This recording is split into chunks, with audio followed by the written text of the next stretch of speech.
let's jump on the issue. There's gotten a lot of people talking. Human rights community is agog about the matter. It went viral on social media. There was a reported mass burial plan by the Lagos state government, and that leaked memo has gotten a lot of Nigerians talking. It was a purported mass burial plan for casualties of the 2020 ENDSARS incident. Permanent Secretary of Ministry of Health, Dr. Olusegun Ogboye, in a statement, reacts that purported leaked memo has gotten the attention of the Lagos government and is being drawn to some social media publication about the mass burial plan for casualties of the 2020 ENDSARS incident. And according to the Lagos state government, they said the peddlers of the news are deliberately misinterpreting and sensationalizing a letter from the Lagos state government public procurement agency entitled Letter of No Objection, Mass Burial for the 103 the year 2020 ENDSARS victims, to misinform the public, steer public sentiment, and cause public disaffection against the Lagos state government. That was the purported leaked memo that surfaced online, which you're scrolling on your screen. And the state government has since been reacting to these and said that those bodies, none of them were picked up from the Lekki toll gate.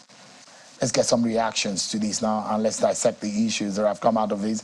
I'm being joined by one of the lawyers who represented some of the ENDSARS protesters, Senior Advocate of Nigeria, Mr. Olumide Adeyinka Fushika. He joins us virtually live from Lagos. Thank you so much, Daniel Sik, for joining us tonight. Give us an understanding. You represented some of the ENDSARS protesters, but when you got that, when you saw the leaked memo, which surfaced online, was a viral item on social media, how did that come to you? Mr. Fushika, it seems you have muted your device. Can you unmute, please? Well, I was saying that there is really nothing disclosed in the memo that came out to us as strange or previously unknown. These were facts that were laid before the tribunal. And yeah, so there's nothing new in it. These bodies have been kept in the morgue since that time, and I think that the government is just trying to find a way to dispose of the bodies. So that's it. Let me take the memo for the statement of the state government one after the other. Let's dissect what the state government said. But just a moment, you said something that there's nothing new. But it might be new to a lot of Nigerians who think 103 bodies to be buried following that escalation. Isn't that mind-boggling? Well, nothing surprises us again in Nigeria. We have, unfortunately, governments that don't think that they have responsibility to their citizens. They think that they are just there to, go about in convoys, enjoy their lives, and so on and so forth.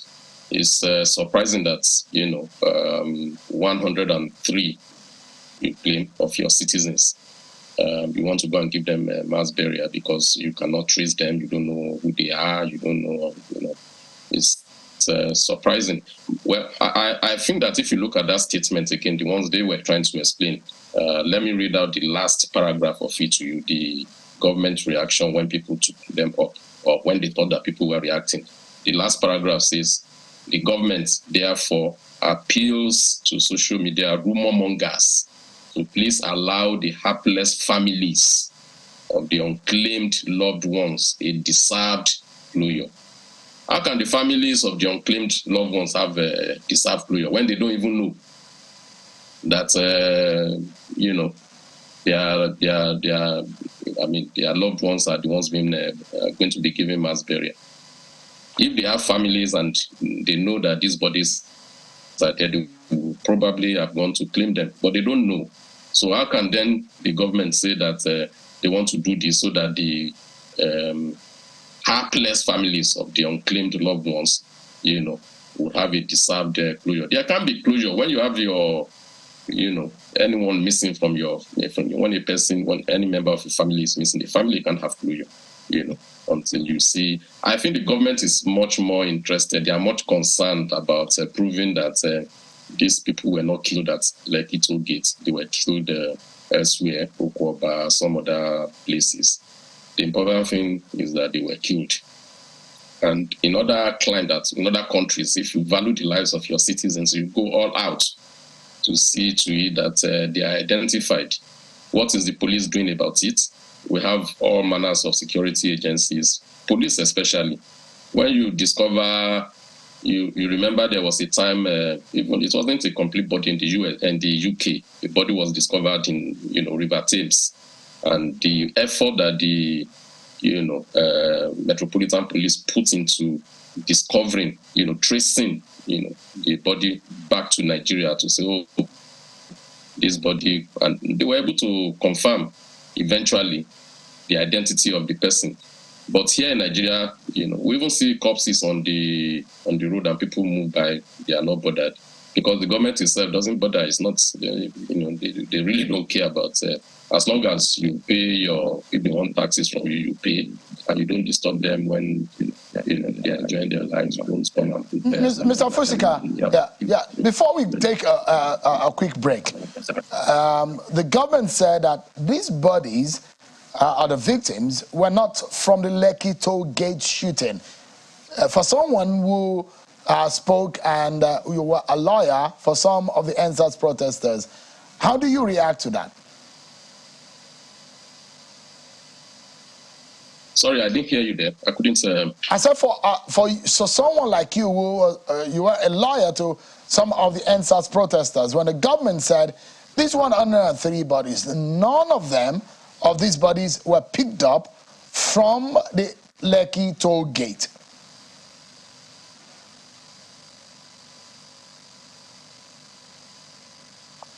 Sorry, I didn't.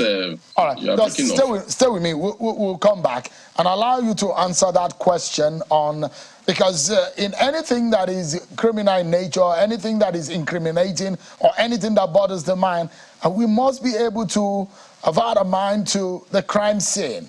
How did this happen? Who is involved? How did the government relate to this? What is the role of the government?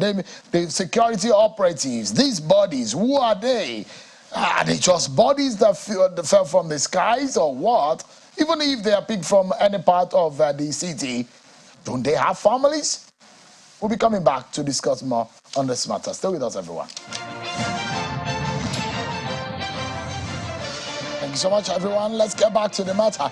It's the planned mass burial in Lagos State linking to the casualties from the ENDSARS incident, some of the reactions that the state government is giving on that leaked memo. But Mr. Olumide Fushika, Senior Advocate of Nigeria, one of the lawyers to the ENDSARS protesters, has been speaking with us. I don't know if you can hear me clearly now. The question I was asking is your reaction to the state government's response to say the bodies that are meant for burial, the 103, none of them are from the toll gate. And toll gate is perhaps supposed to be the crime scene or the scene of the incident.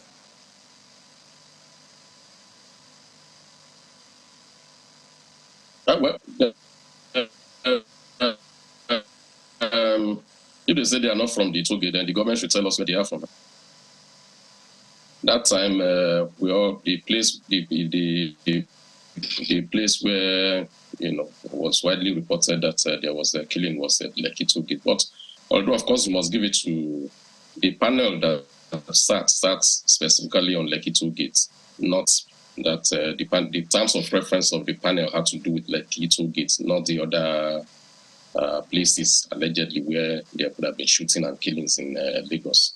But there's a coroner's law in Lagos. When somebody dies and is said to be unnatural, it's not. There's supposed to be a coroner's inquest into the cause of death and all that. What's the purpose of that law if the government cannot utilize it to properly identify who these these persons that were killed, were the circumstances in which they were killed, how, what caused their deaths, and possibly also trace their family members. That's what the responsible government does. But you can see here that what the job's done is they kept the bodies there since 2020. No effort, no tangible effort has been made by anyone to even identify these bodies. And you can see that, like everything in Nigeria, about government and governance in Nigeria, all they do is award contracts. So this is another opportunity to award the contract and for some cronies to make some money. So they've awarded the contracts to bury. They think that their responsibility to us is awarding contracts, award road contracts, award this contract, award all that contract. That's what they think the responsibility of government is. They do not realize that they have, duties to us as their citizens, other than just sitting down in government house and awarding contracts. They've awarded this one now for 660-something million. That's the average of 500,000 naira per corpse, And what is the person supposed to do? When they say mass burial is to dig up a big hole and throw the bodies there. That's what it means. So for this purpose, the person is taking, whoever they have awarded the contract to is taking 500,000 naira per corpse. So that's what generally they are interested in. That's governance for you in Nigeria. Other places, the government will want to know, will care. These are our citizens. Even if they didn't die at Lekki Toll Gate, you could see from the statement that they know that these persons came to violent deaths. So Mr. Fushika, as if they were just walking on the road. Mr. Fushika, you do not believe the state government's explanation. Is that your position?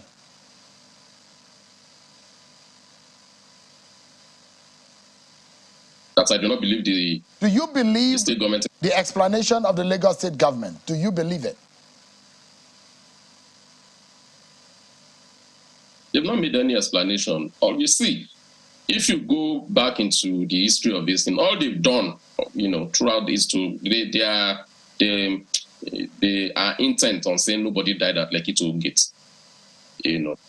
People could have died elsewhere, but they must prove that nobody died at Lekki Toll Gate, even though the governor at that time declared a period of mourning, even though he apologized, even though he acknowledged that people were shot, but his advisors then came back later to tell him that, maybe, your second term chances will be affected by, if you continue to behave like a gentleman, you have to pretend as if nothing happened. And that has been the way he has been conducting himself since that time.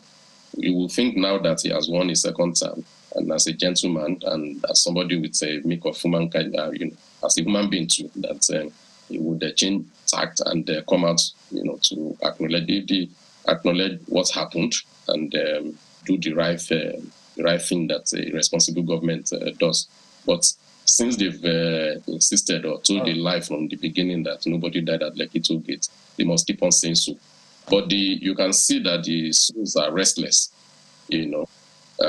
suddenly this has come up again, not through any lawyer, but by their own writing, awarding contracts. It's clearly, see, look at the letter, people died during ENDSARS, It's clear on the letter. They know the truth. It's just that they don't want to acknowledge it. They must prove to the world that this comes from Lekki Toll Gate. Give me a moment. Let me get another perspective.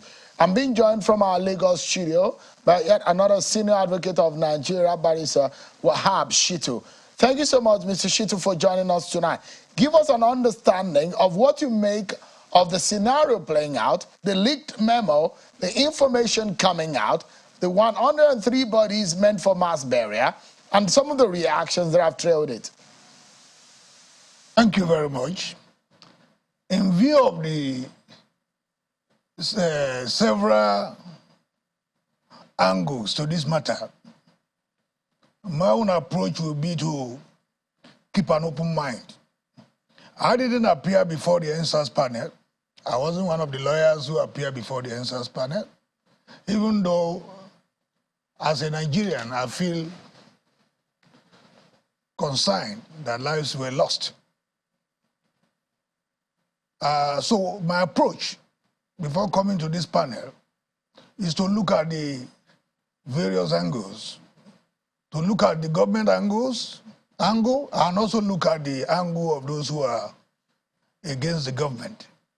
From the clarifications I got from sources close to government, it will appear that certain explanations have been made in the public space. And I will expect that we should examine these explanations and probe them further.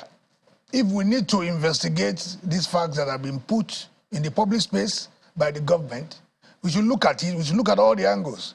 For instance, government said, and because I saw clarifications, that before now, the counsel to the ENDSARS protesters issued a subpoena on the chief pathologist to list all the bodies that were found, that were deposited in the morgue.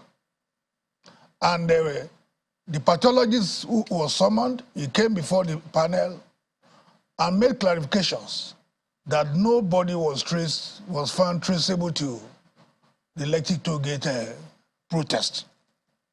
The question is, did that happen? Secondly, I also saw clarifications whether Section 15 of the Lagos State Coroner's system law was complied with respect to making advertisements for relatives of these people to come forward and identify the bodies. The response I also got is that specifically on the 18th of November, a publication was made in the Punch, 18th of November. Also on the 19th of November, a publication was made by the chief coroner of Lagos State in this day newspaper, calling on all relatives who may have lost people, or whose relatives are missing, to come forward. When publications are made of that nature, it is a notice to the whole world. I've seen copies of the publications as made in the Punch and also made in this day, which is a notice to the whole world for them to come forward. And the feedback the government also said is that nobody came forward. Apologies if I may jump in on that note you made. Just a moment. Mr. Shitu, let me jump in quickly on that note you made. Based on the Coroner Inquest Law of Lagos State, if there is a circumstance leading to the death, a questionable death of a certain person in Lagos State, what are the procedures to put a closure to such a scenario? First of all, by virtue of Section 15 of the Lagos State Coroner's System Law, advertisement is supposed to be made in a reputable newspaper calling on relatives, relations of missing persons or those connected, confirmed to have died, to come forward and for purposes of identification of the deceased persons. The question we want to ask here is whether such publication was made in conformity with Section 15 of the Lagos State Coroner's System Law. The fact that I have is that indeed such publication was made by the Chief Coroner, Honorable Justice Dada, who is the Chief Coroner of Lagos State, caused that publication to be made on the 18th of November in the Punch newspaper and on the 19th of November in this day newspaper, which is a notice to the whole world to come forward. The question we need to then ask is that sequel to that publication, did people take advantage of that publication by coming forward? From the angle of the government, they said nobody came forward. It's made, Mr. Shitu, Yes. What then happens? Is the Lagos government supposed to commit them to Mother Earth just like that without giving, finding out, maybe doing some examination on the cause of death or the circumstances leading to the death of such persons? Because the coroner's law is so clear about steps that needed to be taken, and the angle of the Lagos state government, which I also got before coming to the program, is that these bodies were kept for almost 3 years now to enable relations of the deceased to come forward. And they stated the particulars, what they needed to satisfy in order to be able to properly identify the deceased persons. This was done. Asking Mr. Shitu that Yes. if those publications are made, Yes. does the law also state that there should be an examination or not on the said bodies, aside as part of the process? Should there be any medical examination on the cause of death, or they should just commit the body to Mother Earth? Ought to be done. That ought to be done by law. But if you look at, because the controversy is now whether those deaths arose from Lekki Toll Gate. The narrative of the Lagos state government is that the Lagos State Emergency Health Unit pick up these bodies in several places in Lagos. And they mention specifically those places. Ketu, Fagba, Ogba, Ikorodu, and several parts of Lagos State where violence also erupted. They also alluded to the fact that there was outbreak in the Ikoyi prisons, leading to several other deaths. Now, I think what we need to do is to investigate what the Lagos State government, the narrative the Lagos State government has put in the public space before jumping into conclusions. I think in the spirit of fair hearing, because a lot of, we must be careful, very, very careful, particularly in this area where we have a lot of muslinging in the public space, a lot of attempts by opposition elements to also take advantage of what is going on, particularly to supposedly blackmail the central government. In that we sense, need to look at all this Mr. Shitu, carefully. Do you think that the Lagos state government has been transparent in the process of administering the information concerning these 103 bodies? Should there be some kind of publication to show how many bodies were picked up from Fagba, how many were picked up from Ketu, how many were picked up from Ikorodu, how many were related to the jailbreak? Is it possible that the government should come clean with the details? Is it possible? I'm not in a position to speak for the government, but what I'm in a position you to, as an independent person, as an independent, as a senior lawyer, as an independent person, my perspective should take that route. Yes, my perspective changed as soon as I discovered there was a publication by the chief coroners of Lagos State in the Punch newspaper of 18th November 2020. We can independently verify this.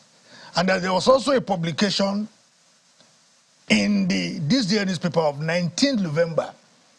We can also independently verify this, calling on all concerned persons to come forward and verify the identities of the bodies. The question we want to ask is whether these people took advantage of this publication. That publication, right. in my view, that publication, just in for my us view, to bring this conversation home, just a moment, Mr. Shitu, just give me a moment. Give me a moment, Mr. Shitu. Mr. Fushika, I'd like to get your closing remark and perhaps your response to what Mr. Shitu had said. Mr. Fushika, your closing remark on this matter, based on what we have on the ground, what Mr. Shitu has said, and your closing remark on the entire saga, where we need to head from here.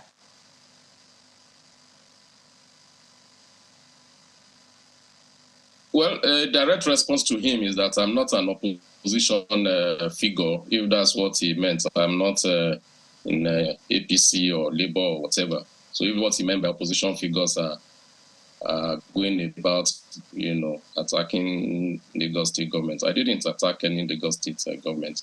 And the second point I want to make, he knows as a matter of fact that when you go to Nigerian prison, they have records of the people that are the inmates in the place. So if you are telling us some people died at Ikoyi prison and their identity, you can't, they are of unknown identity, then that says a lot about the country. If inmates were killed, you said there was an attempted jailbreak and some inmates were killed. How did the inmates get there? Didn't they have identity? Were they not identified before they were taken there? That now they are the corpses that the Lagos State government has in the morgue that nobody can identify. Please, when we are, discussing issues of public importance, we should always put ourselves in the position of the person that can no longer speak the dead. Mr. Let's not come on it and be taking this kind of. Yes. Thank you so much. Let me get statement that Ikoyi prison and all that. As a matter of fact, what's the circulation of the highest circulating newspaper in Nigeria today? What's the circulation? The people trekking from work to office looking for how many, even before now, how many of us can afford to buy newspaper on a daily basis? How many? That you say once it has been published in the newspaper and people don't come. A responsible government anywhere in the world, and I say that with all sense of responsibility, will not fold his hands and say, this I don't care attitude. The only time you care about your citizens is when you want to collect tax or when you want to vote, you know where they are. You are telling me that 103 of your citizens, even if they live in this Lagos, or they were walking on the road and they just collapsed and died, and you are not bothered about what is the responsibility of your police force? What do they do? That they cannot identify, who these persons are, the circumstances of their death. You say you have a coroner's law in Lagos, you cannot use that method to determine who they are. And you are coming on here to tell me that once they publish in the newspaper, as if that's once you publish. Mr. Fisher, we need to wrap up now because of time. I don't want to. Yeah. Thank you so. Yeah. Thank you, Mr. Fisher. Let me allow Mr. Shitu's final thought. Mr. Shitu, let's wrap up now, just in about 40 seconds. Your response and your final submission. Mr. Olumude Fusika, SAN, that I know, my reference to opposition figures is not a direct reference to him as a person. And I feel concerned the same way he feels about the loss of 103 persons. But my own position is that we should balance. We should not be unduly discriminatory in our approach to this matter. Government has pushed certain narratives to the public space about the steps it has taken to ensure that the owners of this missing person come forward. The question we should ask is, were these steps actually taken? If a publication is made in the Punch and is made in this day, and you say that does not enjoy wide coverage, the Punch is one of the widest circulating newspaper. And I'm aware that Mr. Olumide Fusika is a counsel to the Punch. So he knows that the wide coverage of the Punch. So I'm not attacking his person because I have a lot of respect for him. But what I'm saying is that we should approach we need to go now, Mr. Shito, because we should approach this issue with an open mind and also investigate the narratives the Lagos State government has put in the public space before jumping into Thank you so much, gentlemen. Leonard Senior Advocate of Nigeria, Olumide Fusika, and Mr. Wahab Shitu. Thank you so much, gentlemen, for your intervention on this matter. That's how we draw the curtains on the program tonight. Thank you so much, everyone.